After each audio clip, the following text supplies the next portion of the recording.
Hello everyone, my name is Jared Wells and welcome back to the channel, and today we're going to go deep into a universe I haven't talked about on this channel yet. I'm very excited about it. We're going to talk about my top 10 favorite Power Rangers. Now, I've been getting back into it. I've been trying to get into the Super Sentai stuff, the original Japanese show. Just so everyone knows my history with the Power Rangers. I was born in 97. I grew up on the In Space through SPD Power Rangers. I fell off after that when I got into Mystic Force. But, those are my seasons. I have VHS tapes of In Space, Lightspeed, Lost Galaxy, and I had the DVD of Dino Thunder. Everything else I watched on TV. I watched the 2017 reboot movie, the original Mighty Morphin movie, Turbo, a Power Rangers movie, and Once and Always for Netflix a couple years ago. My favorite, and this is probably going to spoil the list, unfortunately. My favorite one is Lightspeed. It was my favorite when I was a kid. It's my favorite now. It's my favorite forever. So that's me. That's my history with it. Like I said, I'm also kind of getting into the Super Sentai stuff as well. I watched most of Go-Go 5, which is what Lightspeed's based on.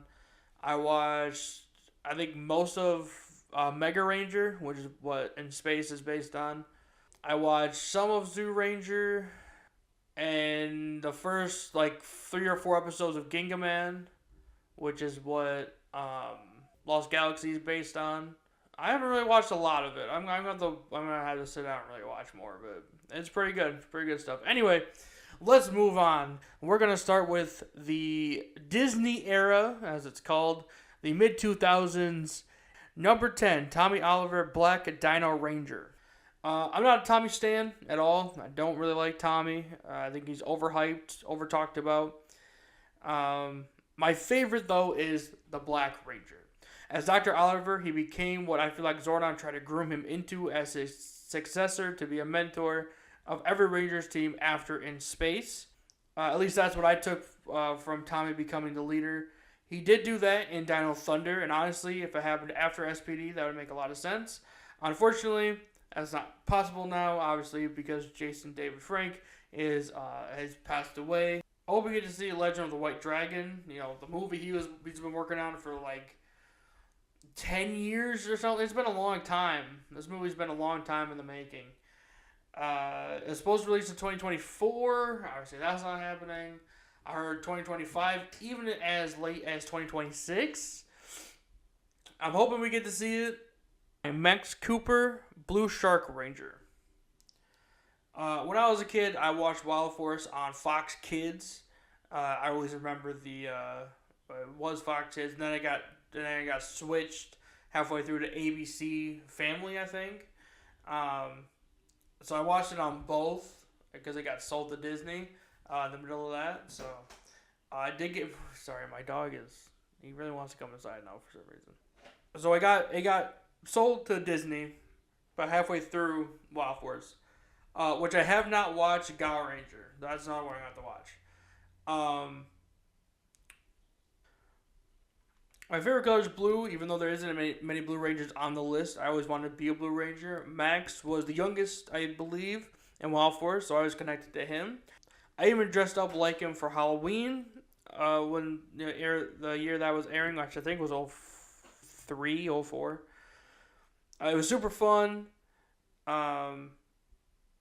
He's the second Ranger I dressed up as, so he should feel honored. No, obviously I felt honored to be able to dress up as him as a Blue Ranger for a little bit. I hope with the new Ranger stuff we get more older Rangers, and maybe do some anniversary movies like Super Sentai does, because I need to know if Max still part of the team, or maybe he made his own Power Rangers team. Who knows? 8. Shane, Red Ninja Storm Ranger. Ninja Storm is one of my favorite seasons, and I love Shane. I did like Tori too, which would be a more likely candidate for this, as she is a Blue Ranger, but Shane is my pick. I never wanted to be a leader but I love when someone grows into a leader, which Shane had to do. Shane's storyline was one of the best in the show, and of course, having to fight the Thunder Rangers and then becoming friends later in the show. It is a great season, and I need to know what Shane is doing now. Bring back Power Ranger Generations as an anniversary movie series. Let's go. Number 7, Ashley, Yellow in Space Ranger. I don't like a lot of portrayals of women in the show. Ashley and Cassie's dynamic was amazing. They went from the end of Turbo to In Space to find Zordon. Her budding romance with Andros was slow and with good pacing. According to Andros' actor, Christopher Kamen Lee. Of course, you guys know why Andros and Ashley didn't kiss in the finale. Like, a lot of guys were like, okay, you guys say you love each other, but nothing happened. Like, Well, we did. Actually, we did. It just didn't. It wasn't aired. I think it was a little too mature for that time. He said him and Tracy Lynn Cruz, who played Ashley, filmed the kissing scene, which I always wanted as a kid, but for some reason they cut it out of the show.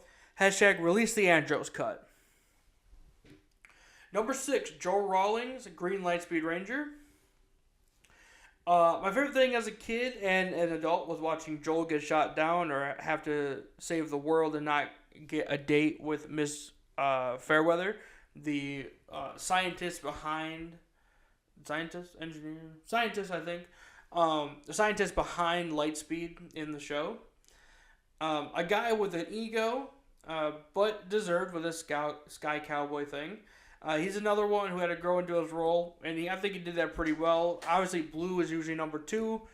I would say Dana's number 2, but, you know, still a good solid number 3. Number 5, Jack, Red SPD Ranger. I don't have a lot to say about Jack. That sounds weird, I know, since he is in the middle of the list. I love Jack, a Red Ranger by happenstance when he didn't want to be. Z asked him multiple times in the 2-part opener, and he was steadfastly no. He did it to save Z, but didn't have his heart in it, making Sky appreciate how hard being a leader is. He did quit halfway through, and Disney not making Z the first female Green Ranger. Come on, man. It's so easy. That's a layup. Moving on. Number 4, Jen, Pink Time Force Ranger. This is not a surprise, I'm sure. Jen, to me, is the leader of Time Force. She is always in control and teaching Wes the ropes. Wes could be a Red Ranger of another team. Time Force will always be Jen's. Time Force is one of my favorites, and I did like the darker tone like most people did. I was pretty young at the time to really appreciate that. Obviously, it came out in 2001. So I was still pretty young, but it was still pretty cool. Number 3, TJ, Blue Space Ranger. I never watched the Turbo show, only the movie. I did not know what happened before In Space. I think TJ is a better number 2 than the leader. He has some good ideas, like to wear all blue space suits to confuse the Psycho Rangers. While Andros is on his mission to find and save Zordon, TJ keeps the others wrangled and in line. Number 2, Ryan Mitchell, Number 2, Ryan Mitchell, Titanium Lightspeed Ranger. The first All-American 6th Ranger and the best. Captain Mitchell got into a car crash with his 2 kids, almost lost both of them. Diabolical makes a deal with Mitchell to save his son and is told by the demon he will see Ryan when he's older. After the Rangers are assembled, the Titanium Morph are stolen and we get an evil 6th Ranger. It turns out to be Ryan and is eventually overcome by the Rangers and turn good. Good story arc, gives Ryan a good story. Let's do some quick honorable mentions. Honorable mentions, Lost Galaxy Team. Another VHS tape I wore out. I have since rewatched the season and it still holds up pretty well. I do love Lost Galaxy, especially the Magna Defender arc. Leo was a great leader, and adding Mike in later as the new Magna Defender is pretty awesome. Wes. You can't have a best Rangers list without Time Force Red, obviously. Spoiled rich kid who has no path in life and finds his calling on the Time Force team. I think I summed of my thoughts up on Wes and Jen's entry earlier. Zack, the original Black Ranger in more ways than one. His hip-hop martial arts are interesting to watch, and I love his upbeat attitude. Walter Jones will always be the best Black Ranger. And I wish he could have been around for other seasons and maybe even a Red Ranger.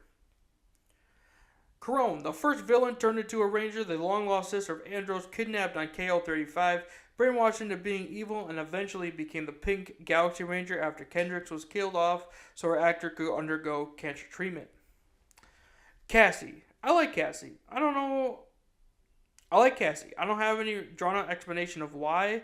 Maybe I had a crush on her as a kid. I don't know. She was close to taking Tommy off my list, though. Andros, the leader of the Space Rangers on a mission to find Zordon. Andros also had his secret best friend Zane, who was injured in their last battle together to save KL-35. That did not go as to plan. Andros put him in suspended animation until he could help Zane get back to better readiness. Number 1. Should have been spoiled by the intro. Carter Grayson, Red Lightspeed Ranger. Now, like I told my friend the other day, 1 and 2 could be switched at any point. I don't see too many issues with either. Carter is a great character, has leadership, and does the right thing every time. Carter does have some growing to do, but at least... Carter does have some growing to do at first, but does eventually learn and grow. In my personal headcanon, Dana and Carter got married, as well as had kids. Again, that's just me, but I think that makes sense. Carter is a leader, but Dana's clearly has number 2, making Joel number 3, Kelsey number 4, and unfortunately, Chad number 5.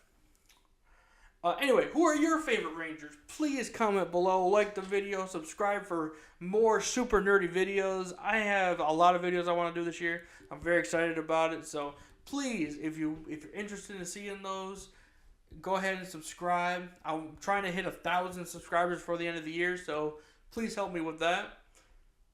And I will see you guys next time.